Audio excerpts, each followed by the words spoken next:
वाहिगुरु जी का खालसा वाहिगुरु जी की फतेह। आप सरबत संगतां दा बहुत बहुत धन्नवाद जो आप जी अज दी इस क्लास दे विच जिथे आपां जिस क्लास दे अंदर आपां गुरु नानक साहब सतगुरां दा जो जीवन इतिहास है उन्होंने विचार रहे हाँ। कल आपां विचारिया कि किवें मेरे सच्चे पातशाह सैदपुर भाई लालू दे घर ठहरे, किवें उसे सैदपुर दा रहन वाला नवाब उहदा कारदार मलक भागो जिन्हें अपने घर विच भोज रखिया, गुरु साहब नूं भी वार-वार बुला रहा है पर पातशाह ने जाण तो मना कर दिता। एक दिन निकलिया, अगले दिन कुछ सरकारी बंदे भेजे सतगुरां नूं नाल लैके गए, उन्हें ना आउण दा कारण पुछया ते पातशाह ने आख्या जी एक बंदा वेख सारा नगर तेरे घरों छक के गया, जे एक ना छकेगा ते की घाटा पै जाएगा। उन्हें आख्या तुसीं मेरी तौहीन कीती है। पातशाह ने उहदे पूड़े मंगाए, लालो नूं आख्या अपने घरों कोदरे दी रोटी लैके आ, दोनों नूं दबाया, एक विचों खून ते एक विचों दुध। कहण दा भाव है उत्थे समझाया मेरे पातशाह ने सच्चे सतगुरां ने, भाई तेरे घर राशन दे अंदर गरीबां दा लहू है जिहड़ा तू चूसदा है। ते दूजे पासे सच्चे पातशाह ने आख्या लालो दी जिहड़ी कोदरे दी रोटी है ना, इहदे अंदर हक सच दी कमाई है। वो निरुत्तर हो गया, कोई उत्तर नहीं सी उहदे कोल। मेरे बादशाह इत्थों वापस चले गए, फिर भाई लालो दे घर हन ते इस तो अगला जो इतिहास है वो आपां अज विचारना है। सो सब तो पहला आप जी करो गुरु फतेह दी सांझ। वाहिगुरु जी का खालसा वाहिगुरु जी की फतेह। कहंदे ऐन उसे समय जदों ये सारा कुछ वापरिया ते जिहड़ा इस सैदपुर दा नवाब है, क्योंकि ये ते नवाब दा कारदार सी मलक भागो, जिहड़ा सैदपुर दा नवाब इहदा पुत्तर अचानक बीमार हो गया। पुत्तर बीमार होया ते एक दिन मलक भागो जिहड़ा कारदार है ਉਹਦੀ सुरत लैण वास्ते ਉਹਦਾ हाल चाल जानन दे वास्ते ਜਦੋਂ नवाब दे कोल गया, ਉਹਨੇ ਵੇਖਿਆ नवाब बड़ा उदास सी। क्यों? ਉਹਦਾ ਕਾਰਨ ਸੀ कि वैद हकीम सारे सद्दे, सारिਆਂ ने अपना जोर लाया, ਹੁਣ ਸਾਰੇ आस ला बैठे सी, ਸਾਰਿਆਂ ने आख दिता सी नवाब तेरा पुत्र जिहड़ा है ना ये नहीं बचेगा। ਜਦੋਂ ਮਲਕ ਭਾਗੋ ਨੇ ਵੇਖਿਆ ਨਵਾਬ ਦੇ ਵੱਲ, ਉਹਦੀ ਨਿਰਾਸ਼ਤਾ ਤੱਕੀ ਤੇ ਆਖਿਆ ਨਵਾਬ ਸਾਹਿਬ ਐਸੇ ਸਮੇਂ ਫਕੀਰਾਂ ਦੀ ਮਿਹਰ ਨਾਲ ਕਈ ਵੇਰ ਸਮਰੇ ਹਨ। ਮੈਂ ਵੇਖਿਆ ਹੈ ਕਈ ਵਾਰੀ ਫਕੀਰ ਕਿਰਪਾ ਕਰਨ ਤੇ ਇਹੋ ਜਿਹਾ ਸਮਾਂ ਜਿਹੜਾ ਹੈ ਨਾ ਉਹ ਕੱਟਿਆ ਜਾਂਦਾ ਹੈ। ਕੋਈ ਕਾਮਲ ਫਕੀਰ ਜੇ ਮਿਲ ਜਾਏ ਤੇ ਉਸ ਦੀ ਸ਼ਕਤੀ ਨਾਲ ਇਸ ਬੱਚੇ ਨੂੰ, ਤੁਹਾਡੇ ਪੁੱਤਰ ਨੂੰ ਆਰਾਮ ਆ ਸਕਦਾ ਹੈ। ਵੀ ਜੇ ਕੋਈ ਕਾਮਲ ਫਕੀਰ, ਕੋਈ ਪੱਕਾ ਫਕੀਰ ਮਿਲ ਜਾਏ, ਉਹਦੀ ਦੁਆ ਨਾਲ, ਉਹਦੀਆਂ ਰਹਿਮਤਾਂ ਦੇ ਨਾਲ ਤੁਹਾਡਾ ਪੁੱਤਰ ਜਿਹੜਾ ਉਹ ਬਚ ਸਕਦਾ ਹੈ। ਨਵਾਬ ਨੇ ਕਿਹਾ ਨਵਾਬ ਨੇ ਕਿਹਾ ਮਲਕ ਭਾਗੋ ਹੁਣ ਕਾਮਲ ਫਕੀਰ ਕਿੱਥੋਂ ਲੱਭੇ? ਗੱਲ ਇਹ ਵੀ ਪੱਕੀ ਵੀ ਕਾਮਲ ਫਕੀਰ ਲੱਭੇ ਕਿੱਥੋਂ? ਅੱਗੋਂ ਦੌਲਤ ਵਾਹਿਗੁਰੂ ਅੱਗੋਂ ਮਲਕ ਭਾਗੋ ਨੇ ਆਖਿਆ ਸੀ ਕਿ 5-10 ਫਕੀਰਾਂ ਦੇ ਨਾਮ ਤੇ ਮੈਂ ਤੁਹਾਨੂੰ ਦੱਸ ਦਿੰਦਾ, ਸਾਰਿਆਂ ਨੂੰ ਪਕੜ ਕੇ ਤੇ ਇੱਥੇ ਮੰਗਾ ਲਓ, ਕੈਦਖਾਨੇ ਵਿੱਚ ਰੱਖੋ ਸਾਰਿਆਂ ਨੂੰ। ਉਹਨਾਂ ਚਿਰ ਕੈਦਖਾਨੇ ਵਿੱਚ ਰੱਖੋ ਜਿੰਨਾ ਚਿਰ ਤੇਰੇ ਪੁੱਤਰ ਨੂੰ ਰਾਜੀ ਨਾ ਕਰ ਦੇਣ, ਉਹਨਾਂ ਨੂੰ ਛੱਡਣਾ ਨਹੀਂ ਉਹਨਾਂ ਚਿਰ। ਸੋ ਜੇ ਵਿੱਚ ਕੋਈ ਕਾਮਲ ਹੋਇਆ ਤੇ ਆਪੇ ਨਿੱਤਰ ਪਏਗਾ, ਜੇ ਤਾਂ ਕੋਈ ਇਹਨਾਂ ਚੋਂ ਕਾਮਲ ਹੋਇਆ ਆਪੇ ਨਿੱਤਰ ਆਏਗਾ, ਨਹੀਂ ਤੇ ਫਿਰ ਲੋਕਾਂ ਨੂੰ ਤੇ ਛੁਟਕਾਰਾ ਮਿਲੇਗਾ ਨਾ ਇਹੋ ਜਿਹੇ ਫਕੀਰਾਂ ਤੋਂ। ਕੁਦਰਤੀ ਗੱਲ ਇਹ ਵੀ। ਨਵਾਬ ਨੇ ਸੁਣ ਕੇ ਆਗਿਆ ਦਿੱਤੀ ਕਿ ਸਾਰਿਆਂ ਨੂੰ ਬੁਲਾਓ। ਮਲਕ ਭਾਗੋ ਨੇ ਜਿਹੜੀ ਲਿਸਟ, ਜੋ ਫਹਿਰਿਸਤ ਕਿਹਾ ਜਾਂਦਾ ਸੀ, ਜੋ ਲਿਸਟ ਨਾਵਾਂ ਦੀ ਲਿਖ ਕੇ ਦਿੱਤੀ, ਮਲਕ ਭਾਗੋ ਬਹੁਤ ਤੇਜ਼ ਬੰਦਾ ਸੀ, ਉਹਨੇ ਜਿਹੜੀ ਨਾਵਾਂ ਦੀ ਲਿਸਟ ਲਿਖ ਕੇ ਦਿੱਤੀ ਉਹਦੇ ਵਿੱਚ ਗੁਰੂ ਨਾਨਕ ਸਾਹਿਬ ਸੱਚੇ ਪਾਤਸ਼ਾਹ ਦਾ ਨਾਮ ਵੀ ਉਹਨੇ ਲਿਖ ਦਿੱਤਾ ਤੇ ਮਰਦਾਨੇ ਦਾ ਨਾਮ ਵੀ ਲਿਖ ਦਿੱਤਾ। ਥੋੜੀ ਦੇਰ ਪਿੱਛੋਂ ਐਦੀਏ ਜਿਹੜੇ ਸਨ ਟੁਰ ਪਏ ਤੇ 10-5 ਸਾਧੂ ਨਵਾਬ ਦੇ ਡੇਰੇ ਲੈ ਆਏ। ਗੁਰੂ ਸਾਹਿਬ ਸੱਚੇ ਪਾਤਸ਼ਾਹ ਬਾਹਰ ਰੋੜੀ ਵਾਲੇ ਥਾਂ ਤੇ ਬੈਠੇ ਸੀ। ਉਸੇ ਜਗ੍ਹਾ ਤੋਂ ਗੁਰੂ ਨਾਨਕ ਸਾਹਿਬ ਜੀ ਨੂੰ ਵੀ ਸੱਦ ਕੇ ਲਿਆਏ। ਜਦੋਂ ਭਾਈ ਲਾਲੋ ਨੇ ਸੁਣਿਆ ਨਾ ਤੇ ਦੌੜੇ ਆਓ ਤੇ ਸ਼੍ਰੀ ਜਗਤ ਦੇ ਚਾਨਣ ਜੀ ਨੂੰ ਬੰਦੀ ਵਿੱਚ ਬੈਠ ਕੇ ਵੇਖ ਕੇ ਰੋ ਪਿਆ। ਗੁਰੂ ਸਾਹਿਬ ਨੂੰ ਵੀ ਲਿਆ ਕੇ ਕੈਦ ਕਰ ਦਿੱਤਾ ਸੈਦਪੁਰ। ਕਹਿੰਦੇ ਜਦੋਂ ਲਾਲੋ ਗਿਆ ਦੌੜਿਆ ਜਾ ਕੇ ਵੇਖਿਆ ਤੇ ਰੋ ਪਿਆ ਭਾਈ ਲਾਲੋ। ਕੀ ਕਹਿ ਰਿਹਾ, ਇਹ ਜਗਤ ਤੇਰਾ ਅੰਧਕਾਰ, ਤੂੰ ਕਦੇ ਵੀ ਆਪਣੇ ਸੁਖਦਾਤਿਆਂ ਨੂੰ ਨਾ ਸਮਝਿਆ, ਕਦੇ ਵੀ ਉਹਨਾਂ ਦਾ ਸਤਿਕਾਰ ਨਾ ਕੀਤਾ ਤੇ ਕਦੇ ਵੀ ਉਹਨਾਂ ਨੂੰ ਦੁੱਖ ਦੇਣੋਂ ਨਾ ਟਲਿਆ। ਇਹ ਸੰਸਾਰ ਜਿਹੜੇ ਸੁੱਖ ਦੇਣ ਵਾਲੇ ਆਉਂਦੇ ਨੇ, ਸੰਸਾਰ ਹਮੇਸ਼ਾ ਉਹਨਾਂ ਨੂੰ ਦੁੱਖ ਦਿੰਦਾ ਹੈ। ਵੇਖੋ ਇਹ ਗੱਲ ਸੱਚਮੁੱਚ ਸੋਚਣ ਵਾਲੀ ਹੈ। ਜਿਹੜੇ ਸੁੱਖ ਦੇਣ ਵਾਲੇ ਆਉਂਦੇ ਨੇ ਨਾ, ਸੰਸਾਰ ਉਹਨਾਂ ਨੂੰ ਹਮੇਸ਼ਾ ਦੁੱਖ ਹੀ ਦਿੰਦਾ। ਜਦੋਂ ਭਾਈ ਲਾਲੋ ਇਹ ਕੁਝ ਬੋਲ ਰਿਹਾ ਹੈ ਨਾ, ਗੁਰੂ ਨਾਨਕ ਸਾਹਿਬ ਸੱਚੇ ਪਾਤਸ਼ਾਹ ਨੇ ਲਾਲੋ ਨੂੰ ਇਸ਼ਾਰਾ ਕੀਤਾ, ਲਾਲੋ ਸਾਵਧਾਨ ਹੋ, ਇਹ ਵਾਹਿਗੁਰੂ ਦਾ ਇੱਕ ਚੋਜ ਹੈ, ਉਸ ਪਰਮਾਤਮਾ ਦਾ ਚੋਜ ਹੈ ਇੱਕ। ਇੰਨੀ ਦੇਰ ਨੂੰ ਜਦੋਂ ਗੁਰੂ ਨਾਨਕ ਸਾਹਿਬ ਤੇ ਲਾਲੋ ਬਚਨ ਬਿਲਾਸ ਇੱਕ ਦੂਜੇ ਨਾਲ ਕਰਦੇ ਪਏ ਨੇ, ਗੱਲਾਂ ਹੋ ਰਹੀਆਂ ਨੇ, ਉਨੀ ਦੇਰ ਨੂੰ ਕਹਿੰਦੇ ਨਵਾਬ ਵੀ ਆ ਗਿਆ ਤੇ ਆਖਣ ਲੱਗਾ, ਸਾਈਂ ਦੇ ਫਕੀਰੋ, ਮੇਰਾ ਪੁੱਤਰ ਬਿਮਾਰ ਹੈ, ਇਸ ਲਈ ਦੁਆ ਕਰੋ, ਖੈਰ ਕਰੋ, ਜੋ ਅੱਲਾ ਮਿਹਰ ਕਰੇ ਤੇ ਮੇਰਾ ਪੁੱਤਰ ਵੱਲ ਹੋ ਜਾਏ, ਮੇਰਾ ਪੁੱਤਰ ਠੀਕ ਹੋ ਜਾਏ, ਤੁਸੀਂ ਕਿਰਪਾ ਕਰੋ। ਗੁਰੂ ਜੀ ਅੱਗੋਂ ਸਤਿਗੁਰਾਂ ਨੇ ਜਵਾਬ ਦਿੱਤਾ, ਕਹਿੰਦੇ ਨਵਾਬ, ਕਦੇ ਕਿੱਕਰਾਂ ਨੂੰ ਅੰਗੂਰ ਲੱਗਦੇ ਵੇਖੇ ਨੇ? ਸਵਾਲ ਜਵਾਬ ਹੋ ਰਹੇ ਨੇ ਗੁਰੂ ਨਾਨਕ ਸਾਹਿਬ ਤੇ ਉਸ ਨਵਾਬ ਦੇ। ਪਾਤਸ਼ਾਹ ਕਹਿੰਦੇ, ਨਵਾਬ ਕਦੇ ਕਿੱਕਰਾਂ ਨੂੰ ਅੰਗੂਰ ਲੱਗਦੇ ਵੇਖੇ ਨੇ? ਨਵਾਬ ਕਹਿੰਦਾ, ਫਕੀਰ ਸਾਈਂ ਕਦੇ ਨਹੀਂ। ਤੇ ਸੱਚੇ ਪਾਤਸ਼ਾਹ ਅੱਗੇ ਕਹਿੰਦੇ, ਫਿਰ ਜ਼ੋਰ ਨੂੰ ਖੈਰ ਦਾ ਫਲ ਕਿਵੇਂ ਲੱਗੇਗਾ, ਦੱਸ। ਇਹਨੂੰ ਥੋੜਾ ਜਿਹਾ ਸਮਝੀ ਆਪਾਂ। ਇੱਕ ਤਰੀਕਾ ਹੈ ਗੁਰੂ ਸਾਹਿਬ ਦਾ, ਉਹ ਕਹਿੰਦਾ ਦੁਆ ਕਰੋ ਜਿਹਦੇ ਨਾਲ ਮੇਰਾ ਪੁੱਤਰ ਠੀਕ ਹੋ ਜਾਵੇ। ਤੇ ਸੱਚੇ ਪਾਤਸ਼ਾਹ ਕਹਿੰਦੇ, ਕਦੇ ਕਿੱਕਰਾਂ ਨੂੰ ਅੰਗੂਰ ਲੱਗਾ? ਕਹਿੰਦਾ ਨਹੀਂ। ਕਹਿੰਦਾ ਫਿਰ ਜ਼ਬਰਦਸਤੀ ਕੀਤੀ ਹੋਈ ਦੁਆ ਦਾ ਫਲ ਤੇਰੇ ਪੁੱਤਰ ਨੂੰ ਕਿਵੇਂ ਮਿਲੇਗਾ? ਤੂੰ ਧੱਕੇ ਨਾਲ ਲਿਆ ਕੇ ਸਾਰੇ ਫਕੀਰ ਕੈਦਖਾਨੇ ਵਿੱਚ ਸੱਟ ਦਿੱਤੇ ਤੂੰ, ਤੇ ਕਹਿ ਰਿਹਾ ਹੈ ਕਿ ਅਰਦਾਸ ਕਰੀਏ, ਬੇਨਤੀ ਕਰੋ, ਮੇਰਾ ਪੁੱਤਰ ਠੀਕ ਹੋ ਜਾਵੇ। ਜ਼ੋਰ ਦੇ ਨਾਲ ਕੀਤੀ ਹੋਈ, ਧੱਕੇ ਨਾਲ ਕਰਵਾਈ ਹੋਈ ਅਰਦਾਸ ਜਿਹੜੀ ਉਹ ਕਦੇ ਨਹੀਂ ਲੱਗਦੀ। ਨਵਾਬ ਕਹਿੰਦਾ, ਜੀ ਮੈਂ ਨਹੀਂ ਸਮਝਿਆ।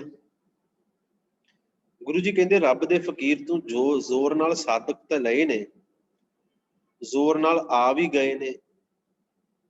ਇੱਕ ਗੱਲ ਯਾਦ ਰੱਖ, ਉਹਨਾਂ ਦੇ ਦਿਲ ਦੇ ਅੰਦਰ, ਉਹਨਾਂ ਦੇ ਮਨ ਤੇ ਇਸ ਧੱਕੇ ਦਾ ਕੀ ਅਸਰ ਹੋਣਾ ਜਿਹੜਾ ਤੂੰ ਉਹਦਾ ਨਾਲ ਕਰ ਰਿਹਾ। ਸੋਚ, ਉਹਨਾਂ ਦਿਲਾਂ ਵਿੱਚ ਜਿੱਥੇ ਜ਼ੋਰ ਬੀਜਿਆ ਗਿਆ ਹੈ, ਦੁਆਏ ਖੈਰ ਕਿਵੇਂ ਉੱਗੂਗੀ?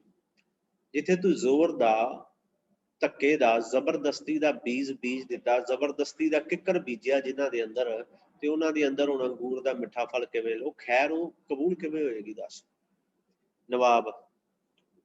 ਨਵਾਬ ਨੇ ਕੋਈ ਜਵਾਬ ਦਿੱਤਾ, ਜੀ ਤੁਹਾਡੀ ਗੱਲ ਤੇ ਵਾਜਬ ਹੈ। ਫਿਰ ਗੁਰੂ ਸਾਹਿਬ ਨੇ ਫਿਰ ਕਿਹਾ, ਤੂੰ ਕੀਕੂ ਜ਼ੋਰ ਨਾਲ ਮਾਮਲਾ ਲੈਂਦਾ ਹੈ, ਜੀ ਕੋ ਵਿਗਾੜ ਪਾਉਂਦਾ ਹੈ, ਉਸੇ ਤਰ੍ਹਾਂ ਤੂੰ ਰੱਬ ਦੇ ਘਰੋਂ ਜ਼ੋਰ ਨਾਲ ਖੈਰ ਮੰਗ ਰਿਹਾ। ਗੁਰੂ ਸਾਹਿਬ ਕਹਿੰਦੇ ਕਿ ਨਵਾਬ, ਤੂੰ ਜ਼ੋਰ ਨਾਲ, ਧੱਕੇ ਨਾਲ ਮਾਮਲਾ ਲੈਂਦਾ ਹੈ ਗਰੀਬਾਂ ਦੇ ਕੋਲੋਂ। ਫਸਲ ਦਾ ਜਿਹੜਾ ਮਾਮਲਾ ਹੁੰਦਾ ਹੈ, ਤੂੰ ਧੱਕੇ ਨਾਲ ਲੋਕਾਂ ਦੇ ਕੋਲੋਂ ਮਾਮਲਾ ਲੈਣਾ ਹੈ ਫਸਲ ਦਾ, ਤੇ ਇਸੇ ਤਰ੍ਹਾਂ ਹੀ ਤੂੰ ਧੱਕੇ ਦੇ ਨਾਲ ਰੱਬ ਦੇ ਘਰੋਂ ਵੀ ਖੈਰ ਮੰਗ ਰਿਹਾ ਹੈ। ਏਦਾਂ ਥੋੜੀ ਗੱਲ ਬਣਦੀ ਹੈ, ਰੱਬ ਦੇ ਘਰੋਂ ਏਦਾਂ ਖੈਰ ਨਹੀਂ ਮਿਲਦੀ। ਉਸ ਵੇਲੇ ਕਹਿੰਦੇ ਸੈਦਪੁਰ ਜਿਹੜਾ ਸੀ ਨਾ, ਪਠਾਣਾ ਦਾ ਇੱਕ ਬੜਾ ਤਗੜਾ ਕਿਲਾ ਸੀ, ਤੇ ਇਹ ਜਿਹੜਾ ਨਵਾਬ ਸੀ ਉਸ ਕਿਲੇ ਦਾ ਕਿਲੇਦਾਰ ਸੀ। ਭਾਈ ਸਾਹਿਬ ਭਾਈ ਵੀਰ ਸਿੰਘ ਜੀ ਕਹਿੰਦੇ, ਇਸ ਦਾ ਜ਼ਾਬਰ ਹੁਕਮ ਸਾਰਾ ਇਲਾਕਾ ਮੰਨਦਾ ਸੀ। ਇਹਨਾਂ ਜ਼ਾਬਰ ਸੀ, ਇਹੋ ਸੀ, ਇਹੀ ਸੀ ਜਿਹੜਾ ਬਾਬਰ ਦੇ ਨਾਲ ਅੱਗੋਂ ਅਟਕਿਆ ਸੀ ਤੇ ਸੈਦਪੁਰ ਦੀ ਕਤਲੇਆਮ ਹੋਈ ਸੀ। ਇਹ ਉਹੀ ਏ ਜਿਹਨੇ ਬਾਬਰ ਦਾ ਅੱਗੋਂ ਇਹ ਵੀ ਸਮਾਂ ਆਏਗਾ, ਅੱਗੇ ਇਤਿਹਾਸ ਆਏਗਾ, ਇਹੀ ਕਿਲੇਦਾਰ ਸੀ, ਨਵਾਬ ਸੀ, ਜਿਹੜਾ ਬਾਬਰ ਨੂੰ ਸਾਹਮਣੇ ਹੋਇਆ ਸੀ, ਤੇ ਜਿਹਦੇ ਕਾਰਨ ਸੈਦਪੁਰ ਦੇ ਵਿੱਚ ਬੜੀ ਕਤਲੇਆਮ ਹੋਈ ਸੀ, ਜਿਹਦੇ ਬਾਰੇ ਗੁਰੂ ਸਾਹਿਬ ਨੇ ਪਹਿਲਾਂ ਹੀ ਦੱਸਤਾ ਸੀ ਕਿ ਲਾਲੋ ਇਹ ਕੁਝ ਇੱਥੇ ਵਾਪਰਨ ਵਾਲਾ ਹੈ। ਇਸ ਵੇਲੇ ਗੁਰੂ ਜੀ ਦੇ ਵਿਨਵੇਂ ਵਾਕ, ਜੋ ਬੋਲ ਗੁਰੂ ਸਾਹਿਬ ਨੇ ਕਹੇ, ਉਹਦੇ ਅੰਦਰ ਨੂੰ ਵਿੰਨ ਗਏ ਉਹ ਬੋਲ ਜਿਹੜੇ ਗੁਰੂ ਸਾਹਿਬ ਸੱਚੇ ਪਾਤਸ਼ਾਹ ਨੇ ਕਹੇ। ਪੁੱਤਰ ਦਾ ਮੋਹ ਵਿਆਕੁਲ ਕਰ ਰਿਹਾ ਸੀ, ਸੋ ਨਰਮ ਹੋ ਕੇ ਕਹਿਣ ਲੱਗਾ, ਦਾਤਾ ਲੋਕ ਜੀ, ਅਸੀਂ ਸਿਪਾਹੀ ਲੋਕ ਜਿਹੜੇ ਖੁਰਦਰੇ ਹੁੰਦੇ ਆ ਥੋੜੇ ਜਿਹੇ, ਹੂੜ ਮੱਤ ਸਾਡੀ ਪੱਕੀ ਹੁੰਦੀ ਜਾਂਦੀ ਹੈ, ਸੋ ਆਪ ਮਿਹਰ ਦੇ ਘਰ ਆਓ, ਤਕਸੀਰ ਮਾਫ ਕਰੋ ਤੇ ਦੁਆ ਕਰੋ ਜੋ ਬੇਟਾ ਵੱਲ ਹੋਵੇ। ਹੁਣ ਜਿਹੜਾ ਜ਼ਬਰਦਸਤੀ ਜ਼ੋਰ ਨਾਲ ਲੈ ਕੇ ਆਇਆ ਸੀ ਨਾ, ਉਹੀ ਗੁਰੂ ਸਾਹਿਬ ਦੇ ਅੱਗੇ ਹੱਥ ਜੋੜ ਕੇ ਖੜਾ ਹੋ ਗਿਆ, ਸੱਚੇ ਪਾਤਸ਼ਾਹ ਅਸੀਂ ਸਿਪਾਹੀ ਲੋਕ ਆ, ਖੁਰਦਰੇ ਹੁੰਦੇ ਆ ਥੋੜੇ ਜਿਹੇ, ਸਾਨੂੰ ਇਹਨਾਂ ਚੀਜ਼ਾਂ ਦਾ ਨਹੀਂ ਪਤਾ। ਹਾਂ ਨਹੀਂ ਪਤਾ, ਇਸ ਕਰਕੇ ਮੁਆਫੀ ਚਾਹੁੰਦਾ, ਹੱਥ ਜੋੜ ਕੇ ਕਹਿੰਦਾ ਵੀ ਹੁਣ ਨਿਮਰਤਾ ਦੇ ਘਰ ਆਓ, ਰਹਿਮਤ ਕਰੋ, ਕਿਰਪਾ ਕਰੋ, ਜੋ ਮੇਰਾ ਪੁੱਤਰ ਵੱਲ ਹੋ ਜਾਵੇ, ਤੁਸੀਂ ਕਿਰਪਾ ਕਰੋ। ਗੁਰੂ ਜੀ ਨੇ ਅੱਗੋਂ ਕਿਹਾ, ਰਜ਼ਾ ਮੰਨ ਤੇ ਜੋ ਹੁੰਦਾ ਹੈ ਹੋਣ ਦੇ। ਵੇਖੋ ਗੁਰੂ ਸਾਹਿਬ ਕਹਿ ਰਜ਼ਾ ਮੰਨ, ਜੋ ਹੋ ਰਿਹਾ ਇਹਨਾਂ ਨੂੰ ਹੋਣ ਦੇ, ਹੁਕਮ ਤੇ ਟਿਕ ਜੋ ਪ੍ਰਮਾਤਮਾ ਦਾ ਹੁਕਮ ਹੈ। ਜੇ ਤੇਰੇ ਪੁੱਤਰ ਨੇ ਠੀਕ ਹੋਣਾ ਹੋਊ ਤੇ ਹੋ ਜਾਊ, ਨਾ ਮਾਲਕ ਦੀ ਮਰਜ਼ੀ ਹੋਊ ਤੇ ਨਾ ਹੋ। ਉਹ ਮਾਲਕ ਦੀ ਮਰਜ਼ੀ ਹੈ, ਜੇ ਤੇਰੇ ਪੁੱਤਰ ਨੂੰ ਉਹਨੇ ਠੀਕ ਕਰਨਾ ਹੈ ਤੇ ਉਹਨੇ ਕਰ ਦੇਣਾ, ਜੇ ਉਹਨੇ ਨਹੀਂ ਕਰਨਾ ਤੇ ਕੋਈ ਜਿੰਨਾ ਮਰਜ਼ੀ ਜ਼ੋਰ ਲਾ ਲੇ, ਤੇਰਾ ਪੁੱਤਰ ਠੀਕ ਨਹੀਂ ਹੋ ਸਕਦਾ। ਨਵਾਬ ਅੱਗੋਂ ਕਹਿੰਦਾ ਸਾਈਂ ਜੀ ਆਂਦਰਾਂ ਦੇ ਵਲੇਵੇਂ ਨੇ, ਮਮਤਾ ਮਿਟਦੀ ਨਹੀਂ ਅੰਦਰੋਂ, ਇਹ ਜੀ ਦਿਲ ਤੜਫਦਾ ਹੈ, ਕਿਰਪਾ ਕਰੋ ਕੋਈ ਰੇਖ ਵਿੱਚ ਮੇਖ ਮਾਰੋ, ਤੁਸੀਂ ਕੋਈ ਕਿਰਪਾ ਕਰੋ। ਕਹਿਣ ਦਾ ਭਾਵ ਇਹ ਆ ਕਿ ਗੁਰੂ ਸਾਹਿਬ ਕਹਿੰਦੇ ਪ੍ਰਮਾਤਮਾ ਜੋ ਕਰਦਾ ਉਹਨੂੰ ਕਰਨ ਦੇ, ਤੇ ਇਹ ਅੱਗੋਂ ਕਹਿੰਦਾ ਤੁਸੀਂ ਸਾਈਂ ਦੇ ਪਿਆਰੇ ਹੋ, ਤੁਸੀਂ ਪ੍ਰਮਾਤਮਾ ਤੁਹਾਡੀ ਕਈ ਮੋੜਦਾ ਨਹੀਂ, ਜੋ ਤੁਸੀਂ ਕਹਿੰਦੇ ਹੋ ਪ੍ਰਮਾਤਮਾ ਮੋੜਦਾ ਨਹੀਂ, ਕਿਰਪਾ ਕਰੋ। ਗੁਰੂ ਜੀ ਅੱਗੋਂ ਜਵਾਬ ਦਿੱਤਾ, ਕਹਿੰਦੇ ਵੇਖ ਮਮਤਾ ਵਾਲੇ, ਦੇਖ ਸਾਈਂ ਦੇ ਰੰਗ, ਨਵਾਬ ਵੇਖ ਸਾਈਂ ਦੇ ਰੰਗ, ਤੇਰੀ ਕਰੜਾਈ ਤੇ ਜ਼ੋਰ ਦਰਗਾਹੇ ਮਨਜ਼ੂਰ ਨਹੀਂ ਹੈ। ਉਤੋਂ ਹੁਕਮ ਹੋ ਚੁੱਕਾ ਹੈ, ਪਰ ਹੁਕਮ ਅਟਲ ਹੈ, ਜ਼ੋਰ ਨੂੰ ਜ਼ੋਰ ਕੱਟਣ ਵਾਸਤੇ ਆ ਰਿਹਾ ਹੈ।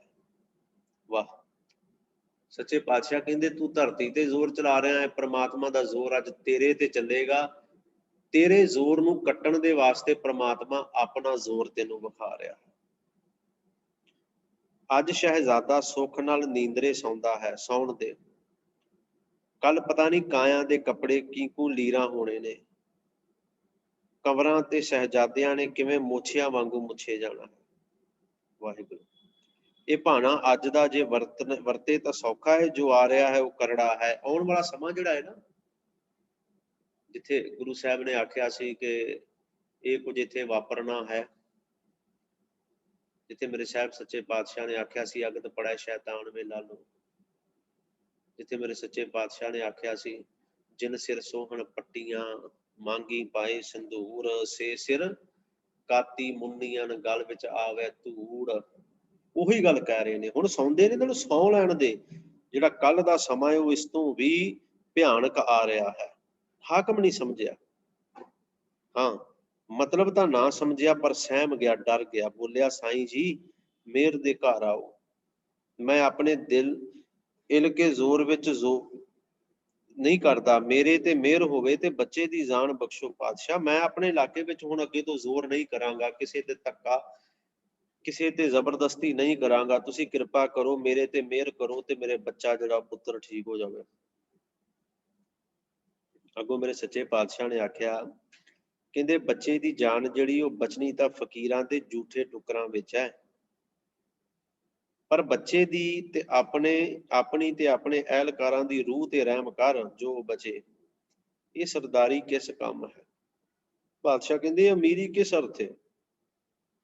ਇਹ ਦੌਲਤ ਜਿਹੜੀ ਇਕੱਠੀ ਕਰੀ ਫਿਰਦਾ ਹੈ, ਕਿਸ ਕਾਰੇ ਲੱਗਣੀ ਹੈ? ਕਿਉਂ ਮਨੁੱਖਾਂ ਦੀਆਂ ਹੱਡੀਆਂ ਦੇ ਢੇਰ ਇਕੱਠੇ ਕਰਕੇ ਉੱਤੇ ਬਹਿ ਕੇ ਸਮਝਦੇ ਹੋ ਕਿ ਮਾਲਦਾਰ ਹੋ ਗਏ? ਸਮਝਾ ਰਹੇ ਨੇ ਉਹਨੂੰ, ਕਹਿੰਦੇ ਕਿਉਂ ਮਨੁੱਖਾਂ ਦੀਆਂ ਹੱਡੀਆਂ ਦੇ ਢੇਰ ਲਾਈ ਜਾ ਰਹੇ ਜੇ, ਤੇ ਉੱਤੇ ਸਮਝ ਕੇ ਉੱਤੇ ਬੈਠ ਕੇ ਸਮਝਦੇ ਜੇ ਕਿ ਅਸੀਂ ਅਮੀਰ ਹੋ ਗਏ। ਪਾਤਸ਼ਾਹ ਕਹਿੰਦੇ ਧਰਮ ਸੰਭਾਲੋ, ਨਿਆਂ ਕਰੋ, ਰਹਿਮ ਕਰੋ, ਪਰ ਸਾਈਂ ਦੇ ਲਾਲੋ ਵੱਲ ਵੇਖ ਕੇ ਨਾ, ਭਾਈ ਲਾਲੋ ਵੱਲ ਵੇਖ ਕੇ ਕਹਿੰਦੇ ਪਰ ਸਾਈਂ ਦੇ ਰੰਗ ਦੇਖ ਲਾਲੋ, ਵੇਖ ਨਿਰੰਕਾਰ ਦੇ ਰੰਗ, ਕੂਕ ਦੇ ਦਿੱਤੀ ਹੈ ਪਰ ਕਿਸੇ ਨੇ ਨਹੀਂ ਸੁਣਨੀ। ਕਹਿੰਦੇ ਚੜੀ ਗੁੱਡੀ ਵੇਲੇ ਕੌਣ ਡੋਰ ਨੂੰ ਖਿੱਚਦਾ ਹੈ? ਜਦੋਂ ਗੁੱਡੀ ਚੜੀ ਹੋਵੇ ਨਾ, ਉਦੋਂ ਡੋਰ ਨਹੀਂ ਕੋਈ ਖਿੱਚਦਾ, ਹੋਰ ਛੱਡਦਾ।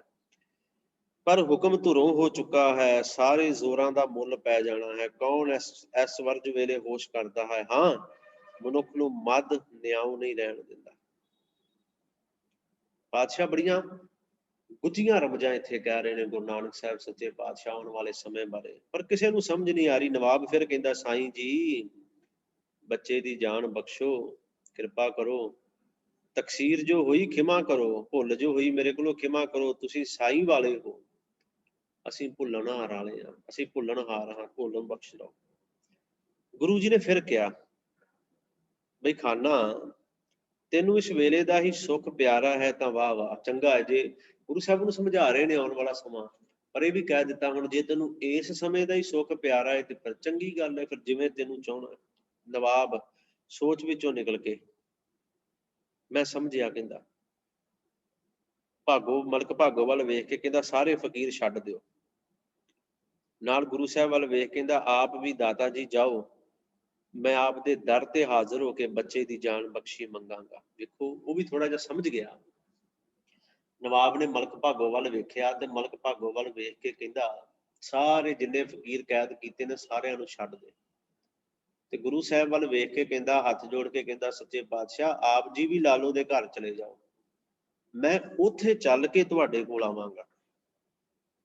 ਉੱਥੇ ਚੱਲ ਕੇ ਉੱਥੇ ਆ ਕੇ ਬੱਚੇ ਦੀ ਜਾਨ ਬਖਸ਼ੀ ਮੰਗਾਂਗਾ, ਮੇਰੇ ਤੋਂ ਭੁੱਲ ਹੋਈ ਹੈ, ਮਾਫ ਕਰਿਓ ਮੈਨੂੰ। ਗੁਰੂ ਜੀ ਨੇ ਕਿਹਾ, ਜਾ ਲਾਲੋ ਕੋਈ ਝੂਠਾ ਟੁੱਕਰ ਲਿਆ ਦੇ ਜੋ ਮੁੰਡਾ ਵੱਲ ਹੋ ਜਾਵੇ। ਗੁਰੂ ਨਾਨਕ ਪ੍ਰਕਾਸ਼ ਵਿੱਚ ਲਿਖਿਆ ਹੈ ਕਿ ਇਸ ਵੇਲੇ ਗੁਰੂ ਨੇ ਕਿਹਾ ਸੀ, ਤੇਰਾ ਪੁੱਤਰ ਤਾਂ ਮਰ ਚੁੱਕਾ ਹੈ, ਰਾਜੀ ਕਿਸ ਨੂੰ ਕਰਨਾ ਹੈ।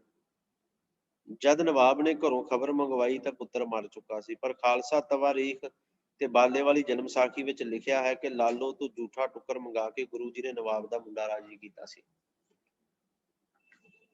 ਗੁਰੂ ਜੀ ਨੇ ਲਾਲੋ ਨੂੰ ਆਖਿਆ, ਕੋਈ ਝੂਠਾ ਟੁੱਕਰ ਲਿਆ, ਮੁੰਡਾ ਰਾਜੀ ਹੋ ਜਾਵੇ। ਲਾਲੋ ਗਿਆ, ਟੁੱਕਰ ਲੈ ਆਇਆ। ਟੁੱਕਰ ਹੁੰਦਾ ਹੈ ਵੀ ਝੂਠੀ ਰੋਟੀ ਦੀ ਇੱਕ ਅੱਧੀ ਬੁਰਕੀ ਕੋਈ ਕਿਤੇ ਪਾਸੀ ਪਈ ਹੋਵੇ। ਬਿਮਾਰ ਨੂੰ ਦਿੱਤਾ ਉਹ ਟੁੱਕਰ ਲਿਆ ਕੇ, ਉਹਨੇ ਖਾਧਾ ਤੇ ਤਤਕਾਲ ਰਾਜੀ ਹੋ ਗਿਆ। ਪਠਾਨ, ਹਾਕਮ ਅਚੰਭਾ, ਦਰਬਾਰ ਅਚੰਭਾ, ਭਾਗੋ ਹੈਰਾਨ। ਸਾਰੇ ਖੜੇ ਮਤਲਬ ਜਿੰਨੇ ਫਕੀਰ ਸਨ, ਜਿੰਨੇ ਵੀ ਉੱਥੇ ਸਿਪਾਹੀ ਖੜੇ ਸਨ, ਫੌਜਦਾਰ ਖੜੇ ਸਨ, ਪਠਾਨ ਖੜੇ ਸਨ, ਸਾਰੇ ਹੈਰਾਨ ਹੋ ਗਏ। ਜਿਵੇਂ ਉਹ ਝੂਠਾ ਟੁੱਕਰ ਉਹਦੇ ਅੰਦਰ ਜਾ ਰਿਹਾ ਹੈ ਨਾ, ਤੇ ਉਹ ਵੱਲ ਹੁੰਦਾ ਜਾ ਰਿਹਾ, ਭਲਾ ਹੁੰਦਾ ਜਾ ਰਿਹਾ, ਚੰਗਾ ਹੁੰਦਾ ਜਾ ਰਿਹਾ, ਉਹਦੀ ਬਿਮਾਰੀ ਕੱਟੀ ਜਾ ਰਹੀ। ਫਿਰ ਗੁਰੂ ਸਾਹਿਬ ਨੇ ਆਖਿਆ, ਖਬਰਦਾਰ ਹੋ ਜਾ ਖਾਨ, ਉੱਤੋਂ ਹੁਕਮ ਦੀ ਕਲਮ ਵਹਿ ਗਈ ਹੈ।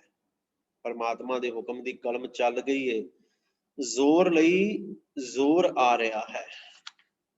ਤੂੰ ਵੀ ਜ਼ੋਰ ਕਰਦਾ ਸੈਂ, ਜ਼ੁਲਮ ਕਰਦਾ ਸੈਂ, ਤੇਰੇ ਜ਼ੋਰ ਵਾਸਤੇ ਹੋਰ ਜ਼ੋਰ ਆ ਰਿਹਾ ਹੈ। ਦੁਆਏ ਖੈਰ ਦੀ ਲੋੜ ਉੱਥੇ ਹੈ, ਕਰੋ ਜੇ ਕੁਛ ਬਣਦਾ ਜੇ।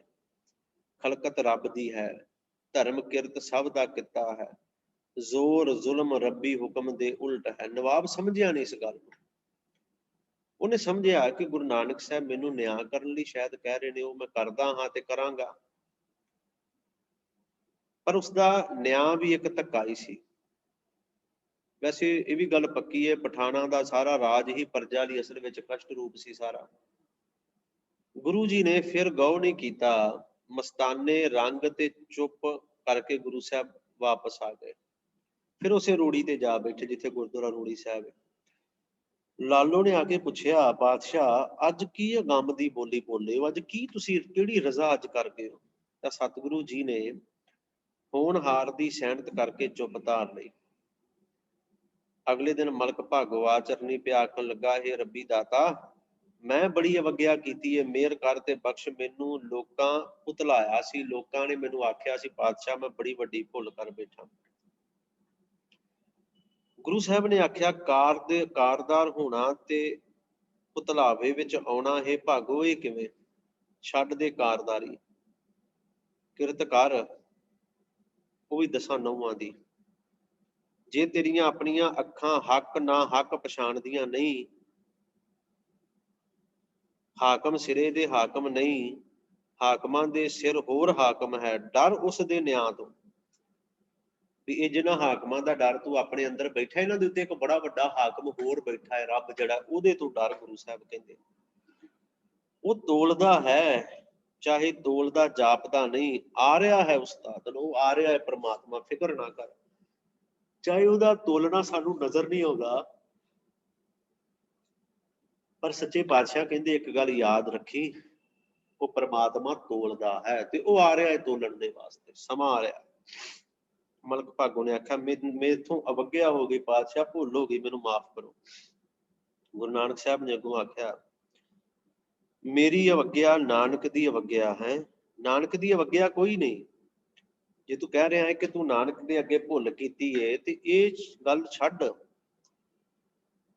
ਉਸ ਅਵੱਗਿਆ ਤੋਂ ਡਰ ਜੋ ਤੂੰ ਆਪਣੀ ਤੇ ਆਪਣੀ ਪ੍ਰਜਾ ਦੀ ਕੀਤੀ ਹੈ। ਮੇਰੀ ਗੱਲ ਗੁਰੂ ਸਾਹਿਬ ਕਹਿੰਦੇ ਛੱਡ, ਉਸ ਅਵੱਗਿਆ ਤੋਂ ਡਰ ਜੋ ਤੂੰ ਆਪਣੇ ਪ੍ਰਜਾ ਨਾਲ ਜੋ ਧੱਕਾ ਕੀਤਾ ਹੈ, ਉਹਦੇ ਤੋਂ ਡਰ ਜੋ ਤੂੰ ਸੱਚੇ ਪਾਤਸ਼ਾਹ ਕਹਿੰਦੇ ਇਹਨਾਂ ਲੋਕਾਂ ਨਾਲ ਕੀਤਾ ਹੈ।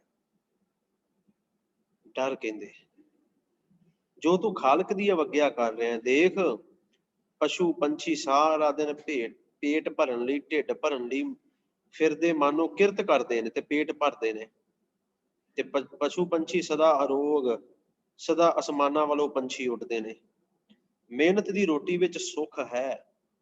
ਮਿਹਨਤ ਸਰੀਰ ਨਰੋਆ ਰੱਖਦੀ ਹੈ। ਮਿਹਨਤ ਸਾਈਂ ਦੇ ਰਸਤੇ ਸੁੱਖ ਦਿੰਦੀ ਹੈ। ਲੋਕਾਂ ਦੇ ਕਮਾਏ ਨੂੰ ਜ਼ੋਰ ਨਾਲ ਖਸਣਾ, ਫਰੇਬ ਨਾਲ ਖੋਹ ਲੈਣਾ, ਧਨ ਦੌਲਤ ਇਕੱਠੀ ਕਰਨੀ ਤੇ ਉੱਤੇ ਸੱਪ ਵਾਂਗੂ ਬੈਠ ਜਾਣਾ, ਇਹ ਬੜਾ ਵੱਡਾ ਰੋਗ ਹੈ। ਸਰੀਰ ਦਾ, ਮਨ ਦਾ ਰੋਗ ਹੈ, ਆਤਮਾ ਦਾ ਰੋਗ ਹੈ। ਮਲਕ ਭਾਗੋ, ਤੂੰ ਆਪ ਭੁੱਲਾ ਬੈਠਾ ਹੈ, ਆਪਾ ਆਪ ਮਾਰ ਬੈਠਾ ਹੈ। ਤਰਸ ਕਰ ਆਪਣੇ ਆਪ ਤੇ ਮਲਕ ਭਾਗੋ, ਆਪਣੇ ਆਪ ਤੇ ਤਰਸ ਕਰ। ਇਸ ਮੋਏ ਨੂੰ ਜ਼ਿਵਾਲ, ਧਰਮ ਦੀ ਕਣੀ ਇਸ ਮਨ ਦੇ ਅੰਦਰ ਪਾ, ਧਰਮ ਦੀ ਕਣੀ ਆਪਣੇ ਮਨ ਵਿੱਚ। ਮਲਕ ਭਾਗੋ ਕਹਿੰਦਾ, ਪਾਤਸ਼ਾਹ ਹੁਣ ਤਾਂ ਮਨ ਨੇ ਤਰੰਗ ਖਾਧਾ ਹੈ, ਜੋ ਆਖੋ ਸੋ ਮਿੱਠਾ ਹੈ। ਪਰ ਮੈਨੂੰ ਦੱਸੋ ਕਿ ਇਸ ਹੱਡ ਰੱਖ ਦੇ ਨਾਲ, ਇਸ ਆਲਸੀ ਹੋ ਚੁੱਕੇ ਜ਼ਾਮੇ ਨਾਲ ਮਜ਼ਦੂਰੀ ਕਿਵੇਂ ਕਰਾਂ? ਸੱਚੇ ਪਾਤਸ਼ਾਹ ਕਿਵੇਂ ਕਰਾਂ? ਸਵਾਲ ਜਵਾਬ ਹੋ ਰਹੇ ਨੇ। ਸਤਿਗੁਰੂ ਪਾਤਸ਼ਾਹ ਦਾ ਤਖਤ ਮਜ਼ਦੂਰੀ ਹੈ, ਗਰੀਬ ਦੀ ਟੋਕਰੀ ਮਜ਼ਦੂਰੀ ਹੈ। ਪਰ ਤਾਂ ਜੇ ਦੋਵੇਂ ਸਾਈਂ ਤੇ ਅੱਖ ਧਰ ਕੇ ਆਪੋ ਆਪਣੀ ਕਿਰਤਕਾਰ ਕਰਦੇ ਹਨ। ਸੱਚੇ ਪਾਤਸ਼ਾਹ ਕਹਿੰਦੇ, ਤੇਰੀ ਕਾਰਦਾਰੀ ਮਿਹਨਤ ਹੈ, ਮਜ਼ਦੂਰੀ ਹੈ, ਕਿਰਤ ਹੈ। ਜੇ ਤੂੰ ਹੱਕ ਨਾ ਹੱਕ ਪਛਾਣੇ, ਨਿਆ ਤੋਲੇ ਵੱਡੀ ਨਾ ਖਾਵੇਂ, ਜ਼ੋਰ ਜ਼ੁਲਮ ਨਾ ਕਰੇ। ਹਾਂ, ਸਭ ਕਮਾਮ, ਸਭ ਜ਼ਿੰਮੇਵਾਰੀਆਂ, ਸਾਰੇ ਕਿਰਤ ਹਨ। ਉਹਨੂੰ ਸਮਝਾ ਰਹੇ ਨੇ ਗੁਰੂ ਸਾਹਿਬ। ਕਿਰਤ ਕਰ, ਨਾਮ ਜਪ, ਕਿਸੇ ਨਾਲ ਧੱਕਾ ਨਾ ਕਰ, ਜ਼ੋਰ ਨਾ ਕਰ, ਸਮਝਾ ਰਹੇ ਨੇ, ਵੰਡ ਕੇ ਖਾ। ਨਾਲ ਪਾਤਸ਼ਾਹ ਨੇ ਵੀ ਆਖਿਆ, ਕਹਿੰਦੇ ਆਪਣਾ ਲਹੂ ਨਿਚੋੜ ਕੇ, ਖੇਤੀ ਕਰਕੇ, ਸਰਕਾਰੀ ਮਾਮਲਾ ਭਰ ਕੇ, ਜਿਸ ਰਾਹਕ ਪਾਸ ਮਸਾਂ ਸਾਲ ਦੇ ਟੁੱਕਰ ਬਚਦੇ ਨੇ, ਖੇਤੀ ਕਰਨ ਵਾਲੇ ਦੀ ਗੱਲ ਕਰ ਰਹੇ ਨੇ, ਉਸ ਨੂੰ ਡਰਾ ਧਮਕਾ ਕੇ ਉਸ ਤੋਂ ਸਾਰਾ ਕੁਝ ਖੋਹ ਲੈਣਾ, ਉਸ ਦਾ ਲਹੂ ਨਿਚੋੜਦਾ। ਪਸ਼ੂ ਦੀ ਗਿੱਚੀ ਵੱਢ ਕੇ ਰੱਤ ਚੋ ਲਈ, ਤੇ ਹੀ ਕਿਸੇ ਦੀ ਕਿਰਤ ਵਿੱਚੋਂ ਜ਼ੋਰ ਛਲ ਨਾਲ ਲੈਣਾ, ਰੱਤ ਨਿਚੋੜਨਾ ਹੈ। ਗੁਰੂ ਸਾਹਿਬ ਕਹਿੰਦੇ, ਗੁਰੂ ਸਾਹਿਬ ਨੇ ਫਿਰ ਕਿਹਾ, ਭਲਾ ਤੇਰਾ ਬ੍ਰਹਮ ਭੋਜ ਸਾਈਂ ਖਾ ਸਕਦਾ ਹੈ? ਦੱਸ, ਸਾਈਂ ਦੇ ਦਰ ਦੇ ਪਿਆਸੇ ਖਾ ਸਕਦੇ ਨੇ? ਨਹੀਂ। ਜਦ ਕਿ ਗਰਾਈ ਗਰਾਈ ਵਿੱਚ ਹਾਵੇ ਤੇ ਰੋਣ ਦੀ ਝੀਣੀ ਬਾਣੀ ਹੈ, ਤੇ ਰੱਤ ਦੇ ਟੇਪੇ ਦਰਪਕਦੇ ਨੇ। ਤੇਰੇ ਬ੍ਰਹਮ ਭੋਜ, ਤੇਰੇ ਦਾਨ, ਤੇਰੇ ਸ਼ਰਾਧ, ਤੇਰੇ ਜੱਗ ਆਪਣੀ ਉਜਾਗਰੀ ਵਾਸਤੇ ਨੇ। ਇਹ ਜਿੰਨਾ ਕੁਝ ਤੂੰ ਕਰ ਰਿਹਾ, ਲੋਕਾਂ ਨੂੰ ਵਿਖਾਉਣ ਦੇ ਵਾਸਤੇ ਕਰ ਰਿਹਾ। ਸ਼ਰਾਧ ਕਰ ਰਿਹਾ, ਬ੍ਰਹਮ ਭੋਜ ਕਰ ਰਿਹਾ, ਦਾਨ ਕਰ ਰਿਹਾ, ਇਹ ਸਭ ਲੋਕਾਂ ਨੂੰ ਵਿਖਾਉਣ ਵਾਸਤੇ। ਤੇ ਦੂਜੀ ਗੱਲ, ਇਹ ਸਭ ਕੁਝ ਤੂੰ ਆਪਣੇ ਪਾਪਾਂ ਨੂੰ ਕੱਜਣ ਵਾਸਤੇ, ਪਾਪਾਂ ਨੂੰ ਢੱਕਣ ਦੇ ਵਾਸਤੇ ਤੂੰ ਕਰ ਰਿਹਾ। ਗੁਰੂ ਸਾਹਿਬ ਕਹਿੰਦੇ, ਲਹੂ ਦੇ ਚਬੱਚਿਆਂ ਉੱਤੇ ਛੱਪਰ ਛਾਉਣੇ ਹਨ, ਸ਼ੋਕ ਹੈ। ਗੁਰੂ ਸਾਹਿਬ ਨੇ ਸਭ ਆਖਿਆ। ਉਹਨਾਂ ਤੇ ਜੋ ਇਸ ਪੁੰਨ ਦੇ ਧਨ ਨੂੰ ਖਾਂਦੇ ਨੇ, ਸ਼ੋਕ ਹੈ ਉਹਨਾਂ ਤੇ ਜੋ ਇਸ ਅੰਨ ਤੇ ਪਲ ਕੇ ਸਾਧੂ ਬ੍ਰਾਹਮਣ ਤੇ ਤਪਸਵੀ ਅਖਵਾਉਂਦੇ ਨੇ। ਦੇਸ਼ ਸੜ ਉੱਠਿਆ ਹੈ ਜ਼ੁਲਮ ਹੇਠ ਭਾਗੋ, ਪ੍ਰਜਾ ਕੁਰਲਾ ਉੱਠੀ ਹੈ ਜ਼ੋਰ ਹੇਠ। ਧੁਰੋਂ ਹੁਕਮ ਹੋ ਗਿਆ ਹੈ ਬੜਾ ਕਰੜਾ ਹੁਕਮ, ਪਾਪਾਂ ਦੇ ਬੰਨ ਨੇ ਅਸਮਾਨਾਂ ਵਿੱਚੋਂ ਕਸ਼ਟਾਂ ਦੇ ਬੱਦਲ ਖਿੱਚ ਲਿਆਂਦੇ ਨੇ। ਤਿਆਰ ਹੋਵੋ ਉਸ ਜ਼ੁਲਮ ਦੇ ਝੱਲਣ ਲਈ। ਆਪ ਜੋ ਜ਼ੁਲਮ ਤੁਸੀਂ ਲੋਕਾਂ ਤੇ ਕਰਦੇ ਨਹੀਂ ਸੰਗਦੇ ਰਹੇ, ਜੋ ਕਰਦਿਆਂ ਤੁਹਾਨੂੰ ਕੌੜਾ ਨਹੀਂ ਲੱਗਾ, ਉਹ ਭੋਗਦਿਆਂ ਦੱਸੇਗਾ ਕਿ ਮੈਂ ਕਿਤਨਾ ਕੌੜਾ। ਸਮਾਂ ਆਉਣ ਵਾਲਾ ਹੈ। ਭਾਗੋ, ਮਲਕ ਭਾਗੋ ਸੁਣ ਕੇ ਕੰਬ ਉੱਠਿਆ। ਜਦੋਂ ਇਹ ਗੱਲ ਸੁਣੀ ਨਾ, ਮਲਕ ਭਾਗੋ ਨੇ ਕੰਬ ਗਿਆ,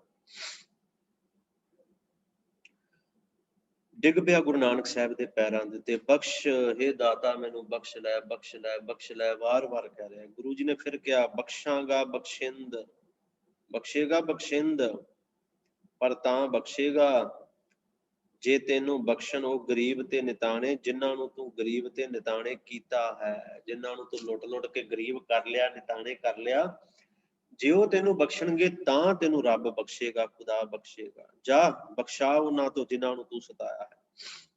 ਮੈਂ ਸੌਦੇ ਕਰਨ ਵਾਲਾ ਫਕੀਰ ਨਹੀਂ, ਪੂਰਾ ਤੋਲੇਗਾ ਪੂਰੇ ਤਕੜੀ ਦੇ। ਤੂਫਾਨ ਆ ਰਿਹਾ ਹੈ ਦੇਸ਼ ਤੇ, ਪਠਾਨ ਰਾਜ ਦੇ ਸਿਰ ਝੱਖੜ ਆ ਰਿਹਾ ਹੈ। ਜੇ ਆਪਣੀ ਲੋੜ ਹੈ ਤਾਂ ਹੋ ਨੀਵਾਂ, ਬਖਸ਼ਾ ਤੇ ਕਿਰਤ ਕਰ, ਫਿਰ ਉਸ ਸੁੱਚੀ ਕਮਾਈ ਤੇ ਉੱਜੜ ਹੋ ਕੇ ਉੱਚਾ ਹੋਣਾ। ਗੁਰੂ ਸਾਹਿਬ ਨੇ ਆਖਿਆ, ਪਠਾਨ ਰਾਜ ਤੇ ਬੜਾ ਵੱਡਾ ਝੱਖੜ ਝੁੱਲ ਰਿਹਾ ਹੈ। ਸਮਾਂ ਗੁਰੂ ਸਾਹਿਬ ਨੇ ਆਖਿਆ ਬੜਾ ਨੇੜੇ ਹੈ, ਬਹੁਤ ਨੇੜੇ। ਪਾਤਸ਼ਾਹ ਕਹਿੰਦੇ, ਕਿਰਤ ਕਰ। ਸਾਈਂ ਦੇ ਪਿਆਰੇ ਦੇ ਮਹਾਵਾਕਾਂ ਨੂੰ ਸੁਣਦਾ ਭਾਗੋ ਉਸ ਵੇਲੇ ਉੱਠ ਗਿਆ। ਵਾਹਿਗੁਰੂ,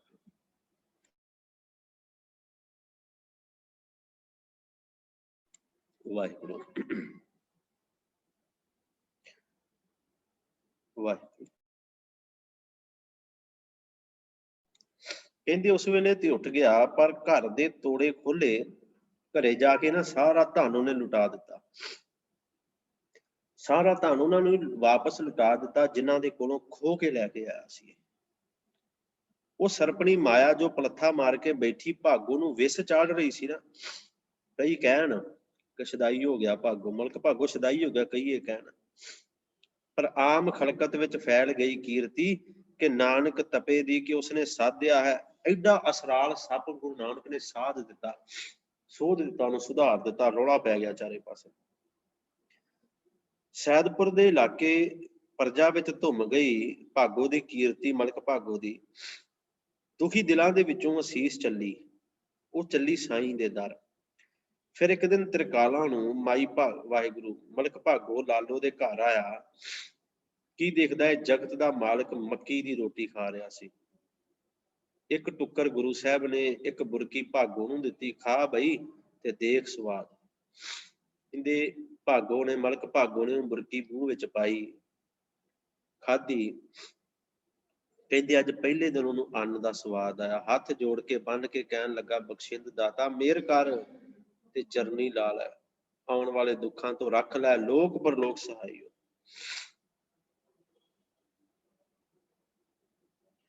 ਗੁਰੂ ਜੀ ਨੇ ਅੱਗੋਂ ਕਿਹਾ, ਦੇਖ ਪਰਜਾ ਜੋ ਤੂੰ ਦਿਖਾਈ ਸੀ, ਹੁਣ ਉਸਦੀਆਂ ਆਮਦਨਾਂ ਠਰੀਆਂ ਨੇ। ਉਹਨਾਂ ਦੀ ਅਸੀਸ ਦਰਗਾਹੇ ਪੁੱਜੀਏ ਤੇ ਤੇਰੇ ਤੇ ਮਿਹਰ ਹੋਈਏ। ਹੁਣ ਤੂੰ ਮਲਕ ਭਾਗੋ ਨਾਮ ਜਪ, ਦੇਖ ਧਰਮ ਦੀ ਕਿਰਤ, ਸਾਈ ਨਾਮ ਬਿਨਾਂ ਸੁਹਾਗਣ ਨਹੀਂ ਹੁੰਦੀ। ਧਰਮ ਕਿਰਤ ਕਰਨ ਵਾਲੇ ਸੁੱਚੇ ਤਾਂ ਹੋ ਜਾਂਦੇ ਨੇ, ਪਰ ਕੁਸੰਗਾਂ ਕਰਕੇ ਤਾਮਸੀ ਬਿਰਤੀ ਵਿੱਚ ਚਲੇ ਜਾਂਦੇ ਨੇ। ਉਹਨੂੰ ਸਮਝਾ ਰਹੇ ਨੇ, ਪਰਮਾਤਮਾ ਦੀ ਬੰਦਗੀ ਕਰ, ਪਰਮਾਤਮਾ ਦਾ ਨਾਮ ਜਪ। ਸਾਰਾ ਕੁਝ ਗੁਰੂ ਸਾਹਿਬ ਨੇ ਸਮਝਾਇਆ। ਕਹਿੰਦੇ ਮਲਕ ਭਾਗੋ ਪੈਰਾਂ ਤੇ ਡਿੱਗ ਪਿਆ। ਭਾਗੋ ਹੁਣ ਨੀਮ ਬੇਸੁੱਧ ਸੀ। ਲਾਲੋ ਨੇ ਆਪ ਪਾਣੀ ਦਾ ਛੱਟਾ ਮਾਰਿਆ। ਸਤਿਗੁਰੂ ਸਮਰੱਥ ਸਤਿਗੁਰੂ ਨੇ ਸਿਰ ਹੱਥ ਧਰਿਆ ਤੇ ਆਖਿਆ, ਵਾਹਿਗੁਰੂ ਵਾਹਿਗੁਰੂ। ਕਹਿੰਦੇ ਭਾਗੋ ਨੇ ਆਖਿਆ ਵਾਹਿਗੁਰੂ ਤੇ ਉਸ ਦੇ ਅੰਦਰ ਬਹਿ ਗਿਆ। ਗੁਰੂ ਭਾਗੋ ਨੇ, ਮਲਕ ਭਾਗੋ ਨੂੰ ਗੁਰੂ ਸਾਹਿਬ ਨੇ ਆਖਿਆ, ਆਖ ਵਾਹਿਗੁਰੂ। ਕਹਿੰਦੇ ਮਲਕ ਭਾਗੋ ਨੇ ਆਖਿਆ ਵਾਹਿਗੁਰੂ। ਜਦੋਂ ਗੁਰੂ ਦੇ ਕਹਿਣ ਤੇ ਮਲਕ ਭਾਗੋ ਨੇ ਵਾਹਿਗੁਰੂ ਆਖਿਆ ਤੇ ਭਾਈ ਸਾਹਿਬ ਕਹਿੰਦੇ ਉਹਦੇ ਅੰਦਰ ਹੀ ਵਾਹਿਗੁਰੂ ਫਿਰ ਬੈਠ ਗਿਆ। ਇਉਂ ਜਗਤ ਜਲੰਦੇ ਨੂੰ ਰੱਖ ਲੈਣ ਵਾਸਤੇ ਸੂਰਾ ਸਤਿਗੁਰੂ ਘਰ ਬਾਹਰ ਆਪਣੇ ਪਿਆਰੇ ਸਭ ਛੱਡ ਕੇ ਸੁਲਤਾਨਪੁਰੋਂ ਤੁਰਿਆ। ਰਸਤੇ ਵਿੱਚ ਕਈ ਥਾਈਂ ਠਹਿਰਦਾ। ਪਹਿਲਾ ਡੇਰਾ ਐਮਨਾਬਾਦ ਆ ਕੇ ਲਾਇਓ ਤੇ ਸਤਸੰਗ ਦਾ ਮੁੱਢ ਲੱਗ ਗਿਆ। ਦੂਰ ਨੇੜੇ ਦੇ ਪਿੰਡਾਂ ਦੇ ਕਈ ਲੋਕ ਸੁਧਰੇ, ਪਰ ਭਾਗੋ ਤੇ ਲਾਲੋ ਇਸ ਨਗਰ ਦੇ ਸਤ ਸੰਗੀ ਮੁਖੀਏ ਸਿੱਖ ਗੁਰਮੁਖ ਹੋਏ। ਸ਼ਹਿਰ ਦੇ ਚੇਟਕੀ ਮੁਲਾਣੇ ਤੇ ਬੀਰਾਰਦਨ ਵਾਲੇ ਪੰਡਤ ਤੇ ਪਾਂਧੇ ਲੋਕਾਂ ਨੂੰ ਖੇਡਾਂ ਵਿੱਚ ਲਾਈ ਗਏ। ਹਾਕਮਾਂ ਨੂੰ ਵੀ ਪੁਤਲਾਈ ਗਏ। ਉਸ ਦਿਨ ਤੱਕ ਜਦੋਂ ਤੱਕ ਕਿ ਸਾਰੇ ਨਗਰ ਦੀ ਕਤਲੇਆਮ ਨਾ ਹੋਈ ਤੇ ਸੈਨਾ ਤੇ ਇਹਨਾਂ ਲੋਕਾਂ ਦੇ ਨਾਲ ਆਮ ਪ੍ਰਜਾ ਵੀ ਪੀੜਤ ਹੋਈ। ਗੁਰੂ ਜੀ ਕੁਝ ਦਿਨ ਮਗਰੋਂ ਇੱਥੋਂ ਵਿਦਾ ਹੋ ਗਏ। ਭਾਗੋ ਲਾਲੋ ਦਾ ਸਤਸੰਗ ਕਰਦਾ ਰਿਹਾ। ਮਲਕ ਭਾਗੋ ਭਾਈ ਲਾਲੋ ਦਾ ਸਤਸੰਗ ਕਰਦਾ ਰਿਹਾ। ਔਰ ਉਸ ਮਹਾਨ ਕਸ਼ਟ ਤੋਂ ਪਹਿਲਾਂ ਜੋ ਸੈਦਪੁਰ ਨੂੰ ਵਾਪਰਿਆ ਤੇ ਕਤਲੇਆਮ ਹੋਈ, ਇਹ ਅੱਗੇ ਪ੍ਰਸੰਗ ਆਏਗਾ। ਜੋ ਕੁਝ ਇਹ ਵਾਪਰਿਆ ਹੈ ਅੱਗੇ ਪ੍ਰਸੰਗ ਆਏਗਾ। ਇਹ ਕਿਵੇਂ ਕਤਲੇਆਮ ਹੋਈ, ਉਹ ਸਾਰਾ ਜੋ ਉਹ ਸਾਖੀ ਵੀ ਆਪਾਂ ਪੜਾਂਗੇ, ਵਿਚਾਰਾਂਗੇ ਸਾਰੀ। ਉਹ ਅੰਮ੍ਰਿਤਮਈ ਬਾਣੀ ਦੇ ਸ਼ਬਦ ਵੀ, ਜਿਹਨੂੰ ਕਈ ਵਾਰ ਅਸੀਂ ਬਾਬਰ ਬਾਣੀ ਵੀ ਕਹਿ ਦਿੰਦੇ ਹਾਂ, ਉਹ ਸਾਰਾ ਵੀ ਆਪਾਂ ਉਦੋਂ ਵਿਚਾਰਾਂਗੇ ਜਦੋਂ ਇਹ ਪ੍ਰਸੰਗ ਆਏਗਾ। ਕਹਿੰਦੇ ਮਲਕ ਭਾਗੋ ਲਾਲੋ ਦੇ ਘਰ ਆ ਕੇ ਸਤ ਸੰਗਤ ਕਰਦਾ ਰਿਹਾ ਤੇ ਉਸ ਮਹਾਨ ਕਸ਼ਟ ਤੋਂ ਪਹਿਲਾਂ ਜੋ ਸੈਦਪੁਰ ਨੂੰ ਵਾਪਰਿਆ ਤੇ ਕਤਲੇਆਮ ਹੋਈ, ਭਾਗੋ ਮਲਕ ਭਾਗੋ ਨਾਮ ਜਪਦਾ ਸਾਈਂ ਰੰਗ ਰੱਤਾ ਸੁਖਾਲੇ ਸਾਂਸੀ ਇਸ ਜਗਤ ਤੋਂ ਅਗੇਰੇ ਚਲਾ ਗਿਆ। ਸ਼੍ਰੀ ਗੁਰੂ ਜੀ ਕੁਝ ਚਿਰ ਇੱਥੇ ਰਹੇ, ਪਰ ਹੁਣ ਜਗਤ ਰੱਖਿਆ ਦੀ ਸੱਦ ਜਿਹੜੀ ਸੀ ਉਹ ਡਾਢੀ ਸੀ। ਚੜਿਆ ਸੋਧਣ ਧਰਤ ਲੁਕਾਈ, ਉਹ ਜਿਹੜੀ ਸੱਦ ਸੀ ਨਾ, ਆਵਾਜ਼ ਪੈ ਰਹੀ ਸੀ, ਉਹ ਬਹੁਤ ਵੱਡੀ ਸੀ। ਸੋ ਆਪ ਇੱਥੋਂ ਟੁਰ ਪਏ। ਸੁਲਤਾਨਪੁਰ ਤੋਂ ਤੁਰਨ ਵੇਲੇ ਆਪ ਨੇ ਪਹਿਲਾ ਸਬਕ ਇਹ ਸਿਖਾਇਆ ਸੀ ਕਿ ਜੋ ਭਜਨ ਬੰਦਗੀ ਅਰਦਾਸ ਸਿਮਰਨ ਕਰੋ ਸੋ ਵਾਹਿਗੁਰੂ ਦੀ ਹਜ਼ੂਰੀ ਵਿੱਚ ਕਰੋ। ਗੈਰ ਹਜ਼ੂਰੀ ਦਾ ਕੀਤਾ ਪ੍ਰਵਾਨ ਨਹੀਂ। ਗੁਰੂ ਸਾਹਿਬ ਕਹਿ ਰਹੇ ਨੇ ਜੋ ਬੰਦਗੀ ਕਰਨੀ ਹੈ ਨਾ, ਨਾਮ ਜਪਣਾ ਹੈ, ਪਾਠ ਕਰਨਾ ਹੈ, ਬਾਣੀ ਪੜ੍ਹਨੀ, ਨਿਤਨੇਮ ਕਰਨਾ, ਉਹ ਪ੍ਰਮਾਤਮਾ ਨੂੰ ਹਾਜ਼ਰ ਨਾਜ਼ਰ ਜਾਣ ਕੇ ਗੁਰੂ ਸਾਹਿਬ ਨੇ ਆਖਿਆ ਕਰੋ। ਪ੍ਰਮਾਤਮਾ ਨੂੰ ਹਾਜ਼ਰ ਨਾਜ਼ਰ ਜਾਣ ਕੇ। ਨਾਲ ਇਹ ਵੀ ਆਖਿਆ ਸੀ ਗੈਰ ਹਜ਼ੂਰੀ ਦਾ ਕੀਤਾ ਪ੍ਰਵਾਨ ਨਹੀਂ ਹੈ। ਗੈਰ ਹਜ਼ੂਰੀ ਦਾ ਅਰਥ ਇਹ ਆ ਵੀ ਸਾਡਾ ਮਨ ਜਦੋਂ ਭਟਕਦਾ ਹੈ, ਮਨ ਦੌੜਦਾ ਹੈ ਇੱਧਰ ਉੱਧਰ, ਨਾਲ ਮੇਰੇ ਸੱਚੇ ਪਾਤਸ਼ਾਹ ਜਿਹੜੇ ਬੋਲ ਕਹੇ ਸਨ, ਕਹਿੰਦੇ ਭਾਵੇਂ ਉਹ ਸ਼ੁਭ ਸੁਭਾਅ ਪੈਦਾ ਕਰਦਾ ਹੈ, ਪਰ ਹਜ਼ੂਰੀ ਵਿੱਚ ਕੀਤੇ ਬਿਨਾ ਉਸ ਦਾ ਪੂਰਾ ਲਾਭ ਨਹੀਂ ਹੁੰਦਾ। ਦੂਜੀ ਗੱਲ ਕਹਿੰਦੇ ਐਮਨਾਬਾਦ ਵਿੱਚ ਦੂਸਰਾ ਸਬਕ ਆਪ ਨੇ ਸਿਖਾਇਆ ਕਿ ਸਰੀਰ ਸੰਸਾਰ ਵਿੱਚ ਹੈ ਤੇ ਕਿਸੇ ਮਨੋ ਕਲਪਨਾ ਨਾਲ ਜਾਂ ਦਰਸ਼ਨ ਵਿਦਿਆ ਦੀ ਵਿਚਾਰ ਮਾਤਰ ਨਾਲ ਸਰੀਰ ਸੰਸਾਰ ਵਿੱਚੋਂ ਉੱਠ ਨਹੀਂ ਜਾਂਦਾ। ਤਾਂ ਤੇ ਮਨ ਨੂੰ ਸਾਧਦੇ ਹੋਏ ਸਰੀਰ ਨੂੰ ਧਰਮ ਦੀ ਕਿਰਤ ਵਿੱਚ ਕਿਰਿਆਮਾਨ ਰੱਖੋ। ਸਰੀਰ ਜਿਹੜਾ ਉਹ ਧਰਮ ਦੀ ਕਿਰਤ ਕਰਦਾ ਰਹੇ, ਇਹਦੀ ਪਾਲਣਾ ਕਰੋ। ਪਰ ਧਰਮ ਕਿਰਤ ਦੀ ਕਮਾਈ, ਪਰ ਧਰਮ ਜਿਹੜਾ ਹੈ ਉਹ ਕਿਰਤ ਦੀ ਕਮਾਈ ਨਾਲ ਕਰੋ। ਕਿਰਤ ਧਰਮ ਨਾਲ, ਧਰਮ ਕਿਰਤ ਨਾਲ। ਹਰ ਕੰਮ, ਹਰ ਕਮਾਮ ਕਿੱਲੇ ਘੜਨ ਤੋਂ ਪਾਤਸ਼ਾਹੀ ਤੱਕ ਧਰਮ ਦੀ ਕਿਰਤ ਹੈ। ਗੁਰੂ ਸਾਹਿਬ ਨੇ ਆਖਿਆ ਕੋਈ ਕੰਮ ਛੋਟਾ ਨਹੀਂ। ਜੇ ਕੋਈ ਕਹੋ ਇੱਕ ਬੰਦਾ ਕਿੱਲੇ ਘੜ ਰਿਹਾ ਹੈ, ਇੱਕ ਬਾਦਸ਼ਾਹ ਬਣਿਆ ਬੈਠਾ ਹੈ, ਗੁਰੂ ਸਾਹਿਬ ਕਹਿੰਦੇ ਕਿੱਲੇ ਘੜਨ ਤੋਂ ਲੈ ਕੇ, ਥੱਲੇ ਤੋਂ ਲੈ ਕੇ ਬਾਦਸ਼ਾਹੀ ਤੱਕ ਇਹ ਸਭ ਕਿਰਤ ਹੈ। ਇਹ ਧਰਮ ਦੀ ਕਿਰਤ ਹੈ। ਜੇ ਧਰਮ ਨਾਲ ਕੀਤੀ ਜਾਵੇ, ਧਰਮ ਦੇ ਨਾਲ,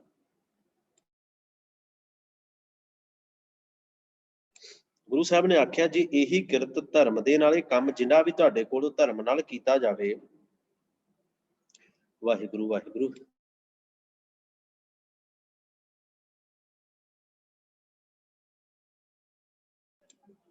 ਜੇ ਧਰਮ ਨਾਲ ਕੀਤੀ ਜਾਵੇ ਤੇ ਧਰਮ ਕਿਰਤ ਤਾਂ ਸੁਹਾਗਵੰਤੀ ਹੈ, ਜੇ ਨਾਮ ਦਾ ਨਿਵਾਸ ਹਿਰਦੇ ਵਿੱਚ ਹੋਵੇ। ਇਹ ਦੋ ਚੋਟੀ ਦੇ ਚਾਨਣ ਮੁਨਾਰੇ ਆਪਣੀ ਧਰਤੀ ਵਿੱਚ ਖੜੇ ਕਰਕੇ, ਦੋ ਚੋਟੀ ਦੇ ਚਾਨਣ ਮੁਨਾਰੇ ਕਿਹੜੇ ਸਨ? ਇੱਕ ਮਲਕ ਭਾਗੋ ਤੇ ਇੱਕ ਭਾਈ ਲਾਲੋ। ਇਹ ਦੋ ਚੋਟੀ ਦੇ ਚਾਨਣ ਮੁਨਾਰੇ ਆਪਣੀ ਧਰਤੀ ਵਿੱਚ ਖੜੇ ਕਰਕੇ ਦਾਤਾ ਜੀ ਇੱਥੋਂ ਤੁਰ ਪਏ।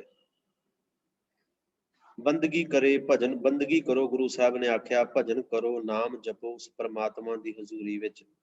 ਦੂਜਾ ਉਪਦੇਸ਼ ਜੋ ਗੁਰੂ ਸਾਹਿਬ ਨੇ ਦਿੱਤਾ ਉਹ ਇਹ ਹੈ, ਜੇ ਕਿਰਤ ਕਰੋ ਤੇ ਸੋਹਣੀ ਕਰੋ। ਜੇ ਕਿਰਤ ਕਰਨੀ ਹੈ ਤੇ ਧਰਮ ਨਾਲ ਕਰੋ। ਧਰਮ ਕਿਰਤ ਦੀ ਕਮਾਈ ਛਕੋ, ਫਿਰ ਨਾਮ ਜਪੋ। ਧਰਮ ਕਿਰਤ ਤੇ ਨਾਮ ਇਕੱਠੇ ਰੱਖੋ। ਗੁਰੂ ਸਾਹਿਬ ਨੇ ਆਖਿਆ ਧਰਮ ਕਿਰਤ ਤੇ ਪ੍ਰਮਾਤਮਾ ਦਾ ਨਾਮ ਜਿਹੜਾ ਇਹਨਾਂ ਨੂੰ ਇਕੱਠੇ ਰੱਖੋ, ਇੱਕੋ ਜਗ੍ਹਾ ਤੇ ਰੱਖੋ, ਗੁਰੂ ਸਾਹਿਬ ਨੇ ਆਖਿਆ। ਹੁਣ ਮੇਰੇ ਸਾਹਿਬ ਸੱਚੇ ਪਾਤਸ਼ਾਹ ਸੈਦਪੁਰ ਮਲਕ ਭਾਗੋ ਤੇ ਰਹਿਮਤਾਂ ਕੀਤੀਆਂ, ਭਾਈ ਲਾਲੋ ਤੇ ਬਖਸ਼ਿਸ਼ਾਂ ਪਹਿਲਾਂ ਹੀ ਬੜੀਆਂ ਸਨ। ਇਹ ਰਹਿਮਤਾਂ ਬਖਸ਼ਿਸ਼ਾਂ ਇਹਨਾਂ ਨੂੰ ਦੇ ਕੇ ਨਾਮ ਜਪੋ, ਵੰਡ ਛਕੋ, ਕਿਰਤ ਕਰੋ ਦਾ ਉਪਦੇਸ਼ ਮੇਰੇ ਪਾਤਸ਼ਾਹ ਜੀ ਦੇ ਕੇ ਹੁਣ ਸੈਦਪੁਰ ਤੋਂ ਅੱਗੇ ਚੱਲ ਪਏ ਨੇ। ਕਿੱਥੇ ਅੱਗੇ ਜਾਂਦੇ ਹਨ? ਕਿਉਂਕਿ ਇੱਕ ਵਾਰ ਹੁਣ ਵਾਪਸ ਇੱਥੋਂ ਤਲਵੰਡੀ ਆਉਣਗੇ, ਕੁਝ ਘਟਨਾਵਾਂ ਉੱਥੇ ਵੀ ਵਾਪਰਨੀਆਂ ਹਨ ਤੇ ਕੀ ਕੁਝ ਅੱਗੇ ਵਾਪਰਦਾ ਹੈ ਇਹ ਆਪਾਂ ਕੱਲ ਦੀ ਕਲਾਸ ਵਿੱਚ ਵਿਚਾਰਾਂਗੇ। ਸਤਿਗੁਰੂ ਰਹਿਮਤ ਕਰਨ। ਅੱਜ ਇੰਨੀਆਂ ਕੋ ਬੇਨਤੀਆਂ ਆਪ ਜੀ ਨੇ ਪ੍ਰਵਾਨ ਕਰ ਲੈਣੀਆਂ ਜੀ। ਹੋਈਆਂ ਬੇਅੰਤ ਭੁੱਲਾਂ ਦੀ ਖਿਮਾ ਕਰੋ, ਗੁਰਫਤਿਹ ਦੀ ਸਾਂਝ। ਵਾਹਿਗੁਰੂ ਜੀ ਕਾ ਖਾਲਸਾ, ਵਾਹਿਗੁਰੂ ਜੀ ਕੀ ਫਤਿਹ।